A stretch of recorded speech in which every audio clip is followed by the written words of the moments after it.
우리 하나님 말씀 함께 보겠습니다. 로마서 14장 7절에서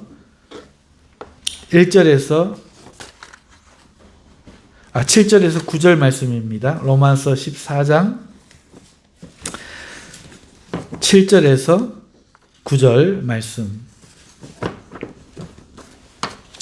찾으셨으면 우리 같이 봉독하겠습니다. 로마서 14장 7절에서 9절 시작. 우리 중에 누구든지 자기를 위하여 사는 자가 없고 자기를 위하여 죽는 자도 없도다.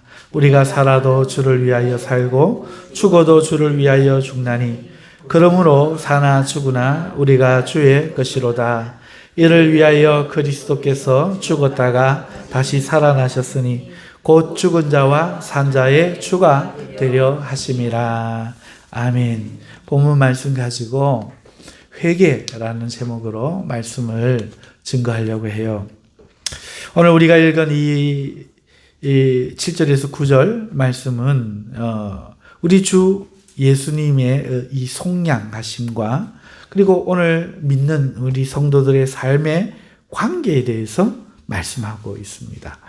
예수님께서 우리를 속량하시고 구원하심은 우리가 주님 것이 되어서 우리 자신이 아니라 우리 자신을 위해 사는 것이 아니라 주님을 위해 살게 하기 위함이라고 말씀하고 있는 겁니다. 주님이 왜 우리를 구원하실까? 우리는 그냥 은혜다, 사랑이다 이렇게 말을 해요. 정말 그럴까요? 그것도 맞죠. 틀린 얘기 아닙니다. 하지만 오늘 말씀을 한번 자세히 보세요. 주님이 왜 우리를 구원하셨는가? 왜 속량하셨는가? 우리의 주인이 되기 위함이라고 분명하게 기록해 놓았습니다. 우리의 주님이 우리의 주인 되고 싶다는 거예요. 그러려고 십자가에 죽었다가 살아나셨다. 이렇게 말씀하고 있습니다. 그러니까 우리는 생각할 때 주님이 왜 우리를 구원하셨는가? 왜 우리를 위해 죽어주셨는가? 하나님의 은혜와 사랑이라는 측면에서 주님이 사랑이 크셔서 그렇다. 은혜로 그러셨다. 이 부분만 우리가 말해서 그렇지. 주님의 목적을 생각하면 다르다는 거죠. 목적이 있다는 거죠. 우리의 주인 되시고자 그렇게 하셨다 하는 것입니다. 주님이 우리의 주인이시기 전에 우리는 어땠습니까? 우리는 다 자신을 위해서 살았어요. 자신을 위해 살았습니다. 자신이 좋아하는 것을 위해서, 자신이 갖고 싶은 것을 위해서, 자신이 하고 싶은 걸 위해서, 자신이 기쁜 것을 위해서, 자신의 존재의 유지를 위해서 살았습니다. 그리고 결국은 자기 때문에 또 죽어요. 하지만 주님이 우리를 속량하여 사시고 우리의 주인이 되신 이 사실을 믿고 난 이후에 성도인 우리는 이제 그럴 권리가 없다는 것을 우리는 이제 알아야 됩니다. 자신을 위해 살 권리가 없다는 거죠. 자신을 위해 죽을 권리도 당연히 없어요. 이게 오늘 본문 성경의 말씀입니다. 살아도 죽어도 주를 위해 우리는 살아야 하고 죽어야 한다. 분명하게 말씀합니다. 이걸 위해 죽으셨다가 살아나셨다. 우리를 구원하셨다. 분명하게 말하고 있지 않습니까? 그러므로 구원은요, 이런 의미에서 볼 때는 우리의 삶과 완전히 밀접한 관계가 있고 뗄 수 없고 나눌 수 없고 이 둘은 다르지만 하나라는 거예요. 주님이 우리를 구원하신 것, 그 사실은 오늘 우리의 삶이 주님을 위해 살아야 되는 이것과 완전히 하나라는 겁니다. 그래서 사도 바울은 본문에서 이같이 말하고 있는 것이죠.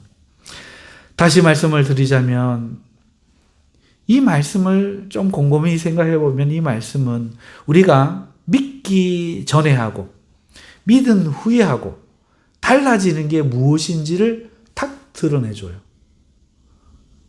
무엇을 드러내줍니까?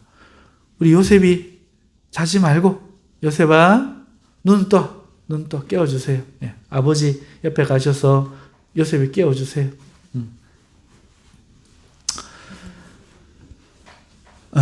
우리 아버지 옆에 가셔서 깨워주세요.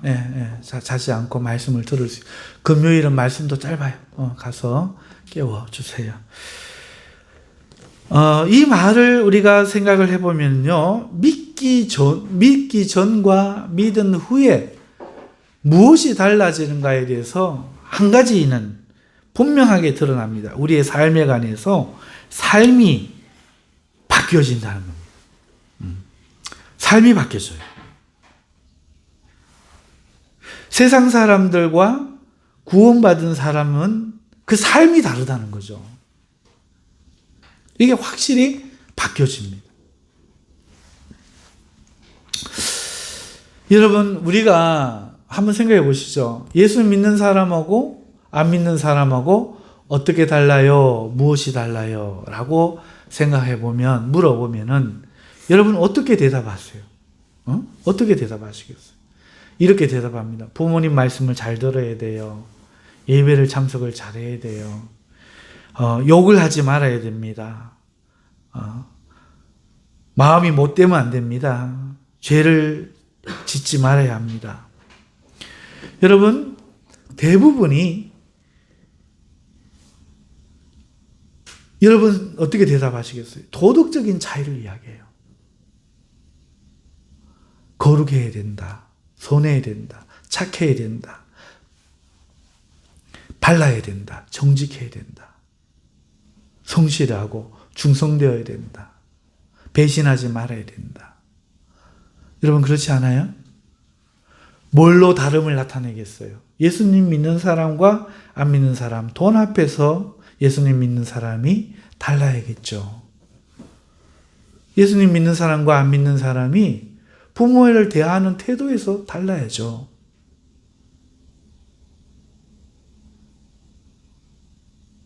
악을 악으로 갚지 않는 것에서 차이가 나야 되겠죠. 그런데 이 모든 것들을 한마디로 이야기하면 도덕적인 겁니다. 물론 도덕적인 차이가 나야 되겠죠. 이걸 부인하는 건 아닙니다. 하지만 드리고 싶은 말씀은 뭔가 하니까 예수님 믿기 전의 삶과 믿은 후의 삶을 도덕적인 차이로 생각을 해버려요. 그러면 어떤 일이 생기느냐? 그리스도인 우리보다 더 착한 불교인을 만나면 좌절하는 거예요. 예수 안 믿어도 착하게만 사는구만. 예수님 믿는 아버지는 뭐 잔소리 하는데 예수님 안 믿는 저 불교인 아버지는 어질고 인자하고 이렇게 하는구만. 여러분, 그런 것부터 시작해가지고 예수님 믿는 게 무슨 의미가 있는가? 안 믿는 사람한테 부끄러워지는 거죠. 도덕적으로 나아야 되는 것은 분명합니다. 하지만 그것은 본질적인 차이가 아니에요. 본질에 따른 영향이지. 그런데 이걸 구분 못하는 거죠. 그럼 그게 뭐냐? 믿는 사람이든 안 믿는 사람이든 도덕적으로 살려고 하는데 이건 믿음의 차이가 아니다. 그러면 믿음으로 사는 도덕적인 삶과 믿음으로 하지 않고 사는 도덕적인 삶의 이 본질의 차이가 뭐냐? 믿는다는 거의 정의는 뭐냐? 안 믿는 사람의 선에 대해서는 어떻게 생각할 거냐? 여기에 대해서 많은 그리스도인들이 대답을 못하고 할 말이 없는 거예요. 그렇지만 오늘 본문 말씀을 딱 적용하면 이것은 깨끗하게 해소됩니다. 차이가 뭐냐? 누구를 위해서 도덕적으로 사느냐? 누구를 위해서 선을 행하느냐는 거죠. 삶의 차이는, 본질적인 삶의 차이는 누구를 위해 사는가? 여기서 온다는 거예요. 안 믿는 사람도 예수님을 위해서가 아니라 자기의 소신이나 철학이나 양심이나 다른 사람의 눈이나 이런 걸 위해서 얼마든지 착하고 도덕적으로 살 수 있다는 거예요. 그러나 오늘 우리는 예수님을 위해서 그렇게 한다는 것이죠. 이게 차이가 난다는 겁니다. 자, 그러므로 예수님 믿는 사람과 믿지 않는 사람의 차이는 뭡니까? 도덕적으로 사느냐 안 사느냐가 아니고 도덕적으로 살지라도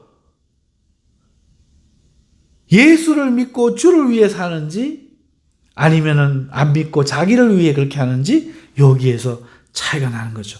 그러므로 주님을 믿고도 주를 위해 살지 않고 자신을 위해서 살면 세상 사람과 똑같다는 사실을, 그 삶은 질이 똑같은 것이라는 사실을 우리는 깨닫게 됩니다.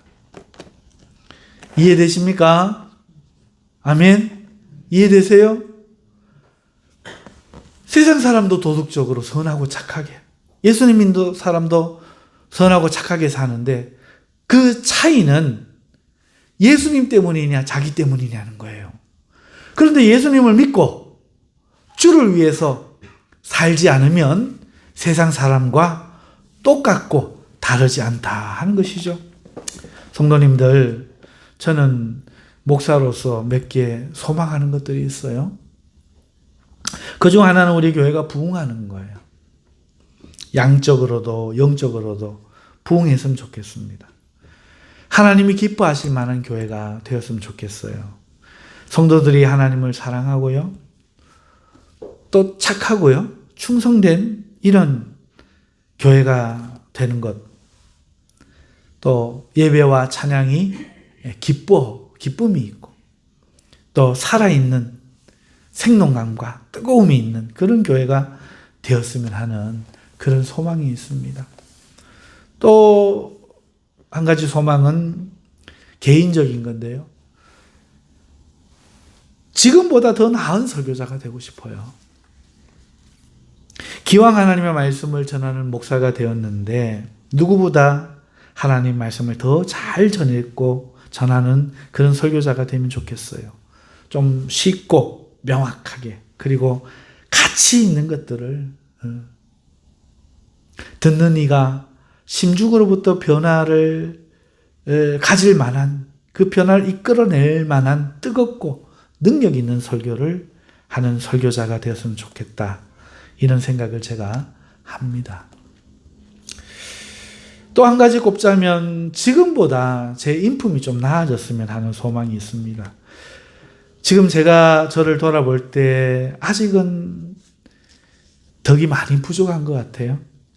사랑과 지혜와 이해심이 부족하다 싶습니다.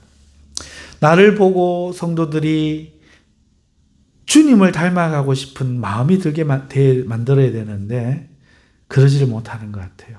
그래서 제가 바람이 있다면 저의 인격이 주님을 닮은 그런 사람이 되는 소망이 있습니다. 여러분, 제가 이와 같은 소망을 가진 것은 그러면 옳을까요? 이런 소망을 가져도 될까요? 저는 이 소망을 이렇게 기도하는 가운데 내어놓고 이것도 옳은가 주님 앞에 물어봐요. 나 자신을 돌아보면서 이 소망들에 대해서 내가 어떻게 생각해야 됩니까? 물어보면요, 사실 내용들은 다 좋아요. 나쁜 게 아니에요. 여러분도 동의하시죠? 예. 그래서 저도 당연히 이것을 하나님이 기뻐하시고 이루도록 도와주실 것이라고 믿었습니다. 여러분도 그렇게 믿으세요? 하지만 과연 그럴까요? 오늘 성경을 여기에다 적용해 봅시다. 하나님은 제가 가진 소망의 이 내용을 보고 그래, 이렇게 하실까요? 내용을 따지실까요? 아니면 저의 동기를 따지실까요? 오늘 본문 말씀을 보면 당연히 후자입니다. 주님의 교회가 부흥하기를 제가 꿈꾸지만 그 이유가 부흥을 이루어낸 목사로서 나 자신의 영광을 위해서라면 오늘 본문 말씀에 위배되는 거예요. 잘못된 거예요. 부흥만 이끌어내면 주님이 기뻐하실 것이 것이 아니라는 거죠. 누구를 위해 교회가 부흥토록 애쓰고 수고했는가? 주님은 나에게 그 동기를 보신다는 거죠. 나는 주님을 위해 부흥만 이끌어내면 된다. 이렇게 생각을 했지만 주님이라고 생각을 하면서 내 마음에 나도 큰 교회 목사 되고 싶다. 나도 성공한 목사 되고 싶다. 이렇게 내 자신에 대한 욕망이 그 속에 깔려 있다면, 말만 주님이라고 한다면, 주님은 그래서 내가 부흥을 이뤄냈다고 할지라도 그걸 칭찬하지 않으시고 나를 책망하신다는 거죠. 그래서 제가 부흥하기를 원한 이유가 이런 성공한 목사가 되고 싶은 야망이나 자부심이나 명예를 위한 것이라면은 저는 주님의 종이 아닌 것이죠. 오늘 본문의 말씀에 주인 되심이라고 말하고 있잖아요. 그러니까 주를 위해 사는 것이 종이잖아요. 근데 나를 위해 살았으니 오늘 제가 그러한 저를 위한 이유들로 부흥을 원한다면 저는 주님의 종이 아니고, 만일 내가 주님을 위해서 했다면 그때는 주님의 종으로서 한 것이 되겠죠. 그래서 주님께는 제가 이루어낸 부흥 그 자체보다 이 이유가 더 중요하다는 겁니다. 주님은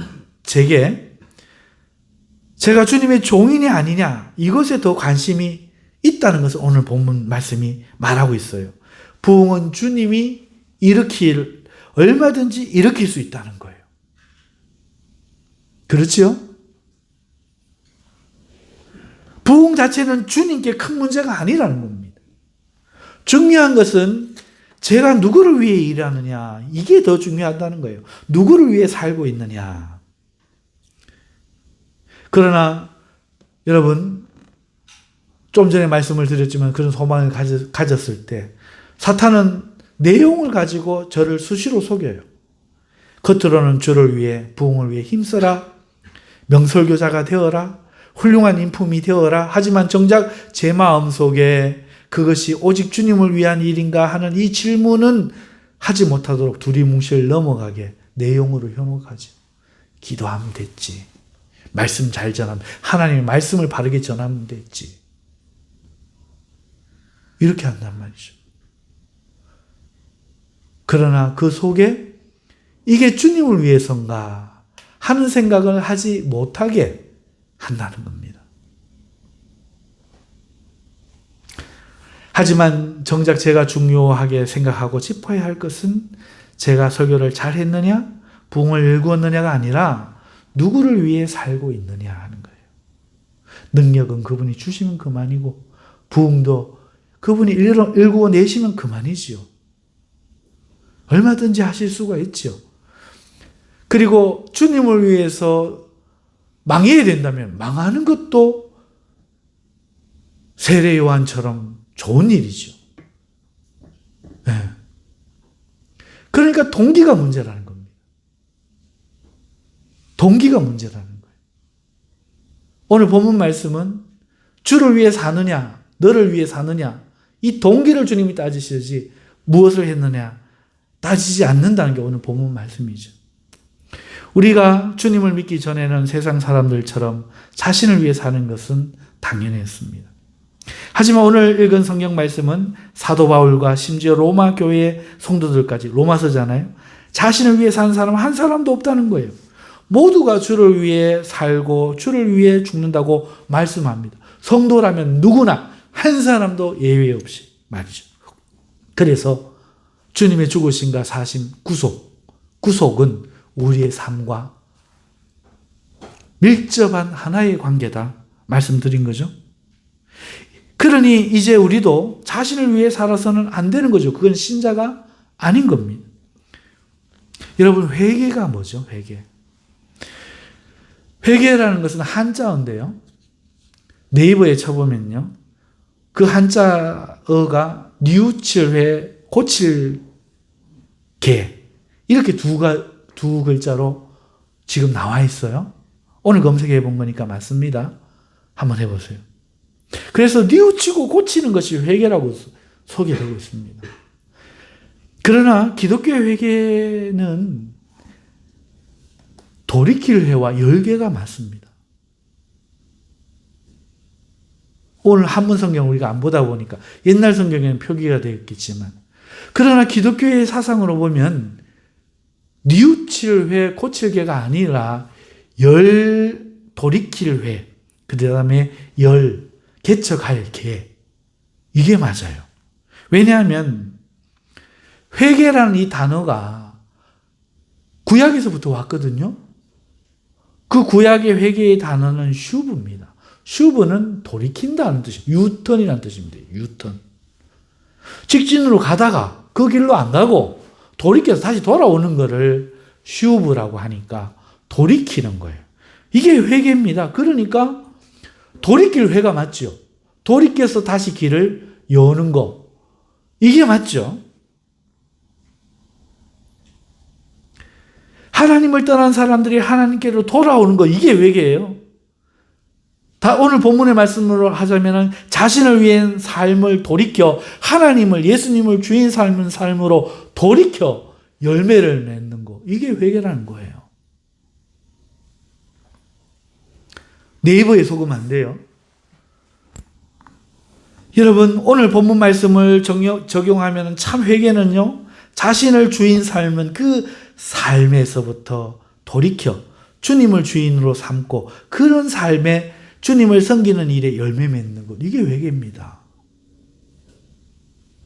그러므로 모든 성도는 주님을 위해 살고 주님을 위해 죽는 것이 당연한 거죠. 이렇지 않은 것에서 돌이키는 것이 회개이기 때문에 그래요. 그것이 안 되면 이 신앙생활은 가짜예요. 목사라도요, 안 돼요. 제가 목사를 저를 위해서도 할 수 있거든요. 부흥을 일으킬 수도 있고요. 명설교자가 돼서 막 옥하는 목사님 같은 그런 되지 말라는 법 없잖아요. 그리고 제가 막 지금이라도 막 훌륭한 인품자가 될 수도 있잖아요. 만일 그렇다 할지라도 그것이 주님을 위해서 그렇게 된 결과가 아니라 나를 위해서, 성공하기 위해서, 환영받기 위해서 그렇게 포장하고 꾸민 결과라면 주님은 인정하지 않는다는 거죠. 마태복음에 주님이 하신 말씀을 우리 생각해 보죠. 마태복음 7장 22절에 가면은 그날에 많은 사람이 나더러 이르되 주여 주여 우리가 주의 이름으로 선지자 노릇하며 주의 이름으로 귀신을 쫓아내며 주의 이름으로 많은 권능을 행하지 아니하였나이까 하리니. 그리고 그 다음 절에 이렇게 말합니다. 그때 내가 그들에게 밝히 말하되 내가 너희를 도무지 알지 못하니 불법을 행하는 자들아 내게서 떠나가라. 가리라. 여러분 보세요. 내용이 중요한 게 아닙니다. 명설교자가 되고 싶습니다. 말씀을 잘 전하는 자, 부흥을 일으키고 막 살아있는 생명 있는 교회가 되고 싶습니다. 훌륭한 인격자, 예수님 닮은 인격자가 되고 싶습니다. 내용을 안 보신다는 거예요. 누구를 위해 살았느냐. 그 본질을 본다는 거죠. 오히려 불법을 행한 자라는 거예요. 너는 내 이름으로 불법을 행했다는 거예요.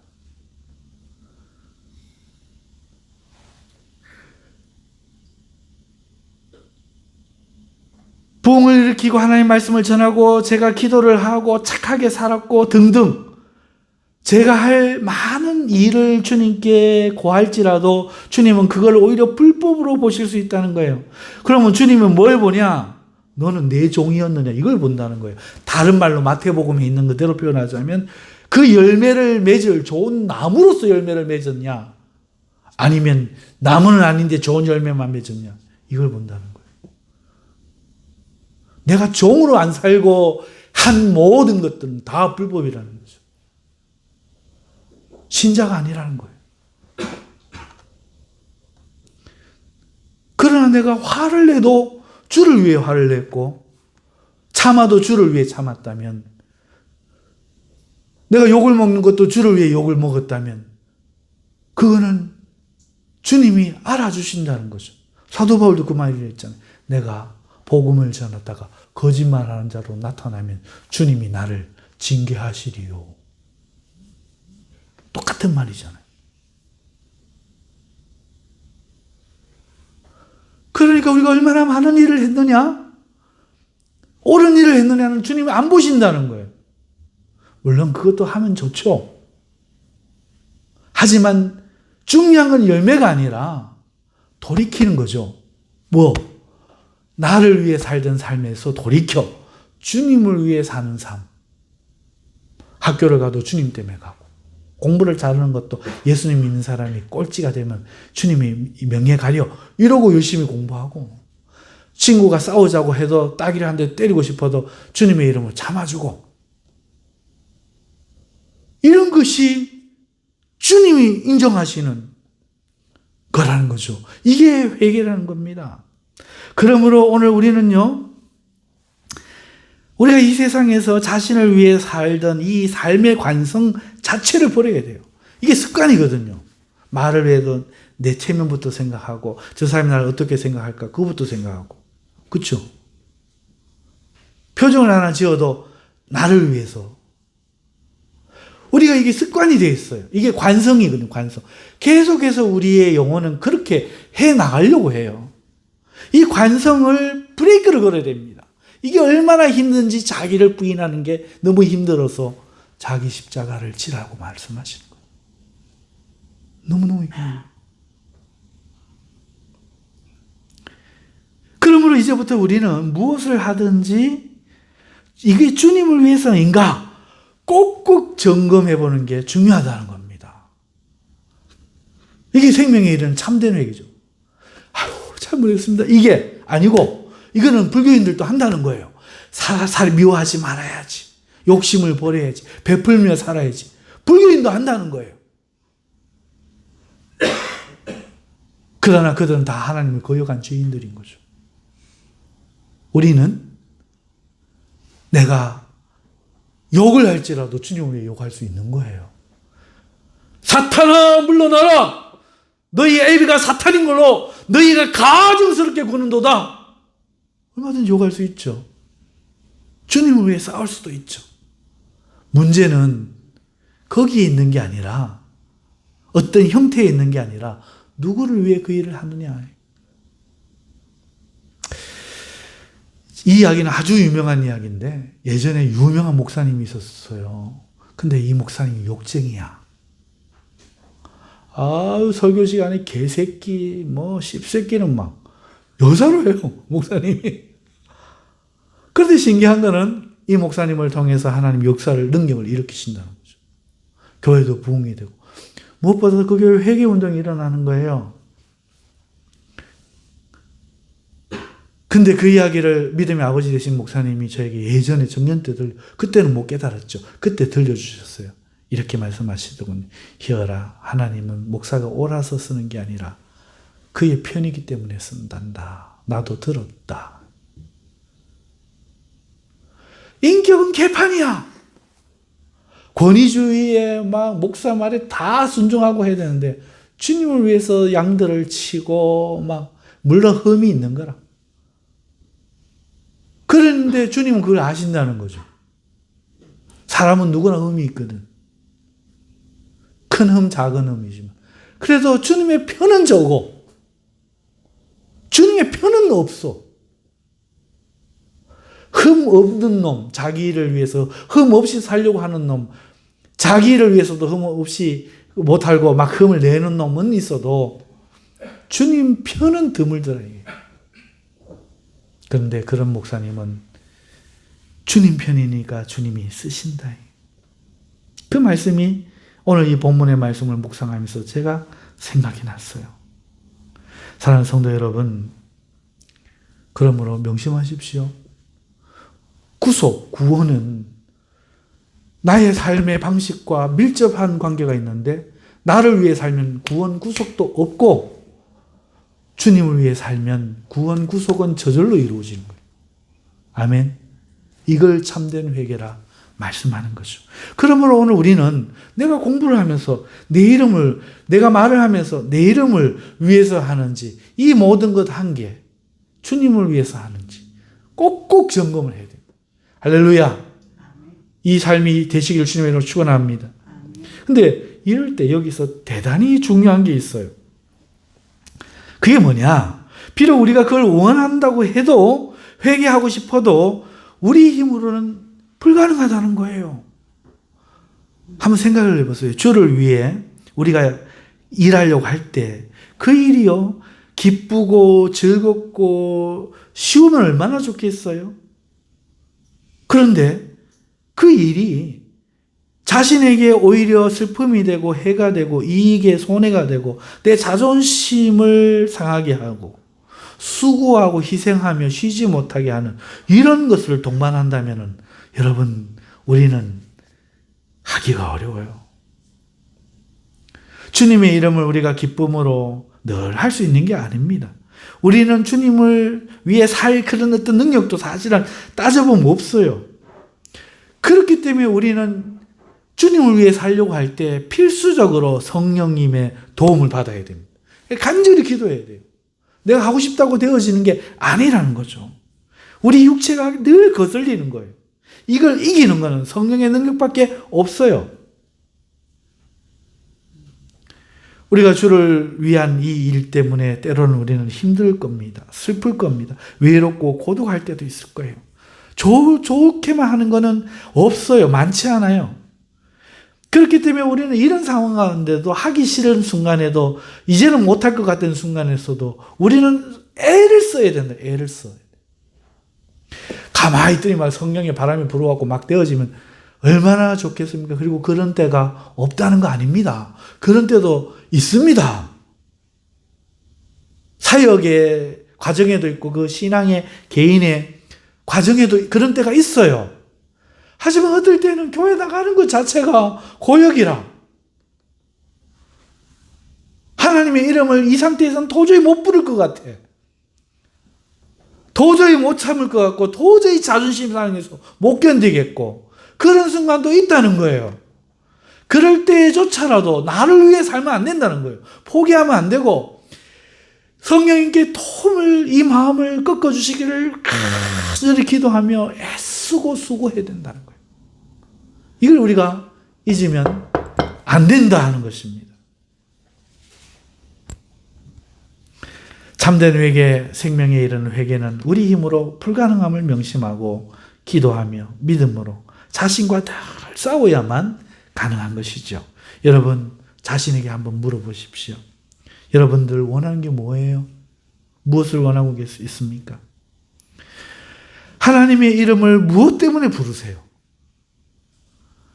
아버지 할 때 아버지가 목적입니까? 다른 그 어떤 것이 있습니까? 무엇을 위하여 기도하고 계세요?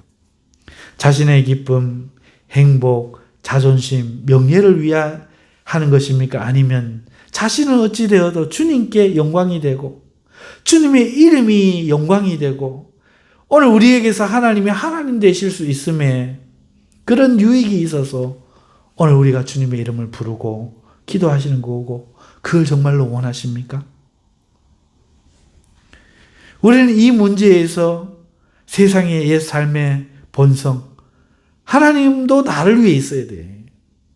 나를 복주고 대학 합격하고 무릎 치료해 주시고 뭐 해 주시고 나를 위해 있어야 돼.